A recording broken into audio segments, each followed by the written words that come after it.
જ્યારે સિવિલ કોર્ટમાં દાવો ચાલતો હોય તો એ હુકમનામું મેળવવામાં આવે છે અને દાવાના અંતે જે હુકમ કરવામાં આવે છે તો એ જે દાદ મંજૂર કરવામાં આવે છે, જે એને લાભમાં જે હુકમનામું કરવામાં આવે છે તેના માટે સિવિલ પ્રોસિજર કોડ પ્રમાણે કે જે દાવા અરજીમાં જે દાદ માંગી હોય તે જ દાદ મેળવવા એ હકદાર છે.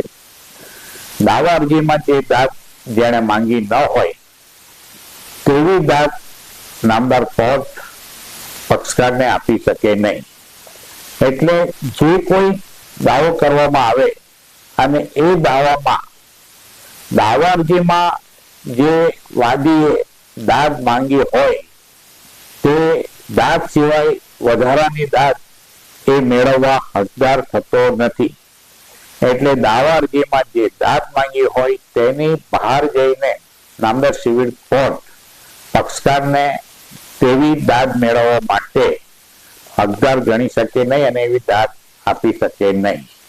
એટલે દાવા અરજીમાં જે દાદ માંગી હોય તે જ દાદ તે જ પ્રેયર પક્ષકાર મેળવી શકે. જ્યારે સિવિલ કોર્ટમાં દાવો ચાલતો હોય તો એ હુકમનામું મેળવવામાં આવે છે અને દાવાના અંતે જે હુકમ કરવામાં આવે છે તો એ જે દાદ મંજૂર કરવામાં આવે છે, જે એને લાભમાં જે હુકમનામું કરવામાં આવે છે તેના માટે સિવિલ પ્રોસિજર કોડ પ્રમાણે કે જે દાવા અરજીમાં જે દાદ માંગી હોય તે જ દાદ મેળવવા એ હકદાર છે. દાવા અરજીમાં જે દાદ જેણે માંગી ન હોય તેવી દાદ નામદાર કોર્ટ પક્ષકારને આપી શકે નહીં. એટલે જે કોઈ દાવો કરવામાં આવે અને એ દાવામાં દાવા અરજીમાં જે વાદીએ દાદ માંગી હોય તે દાદ સિવાય વધારાની દાદ એ મેળવવા હકદાર થતો નથી.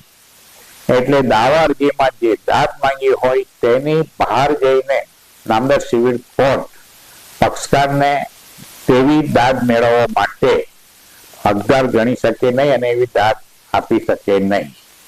એટલે દાવા અરજીમાં જે દાદ માંગી હોય તે જ દાદ તે જ પ્રેયર પક્ષકાર મેળવી શકે. જ્યારે સિવિલ કોર્ટમાં દાવો ચાલતો હોય તો એ હુકમનામું મેળવવામાં આવે છે અને દાવાના અંતે જે હુકમ કરવામાં આવે છે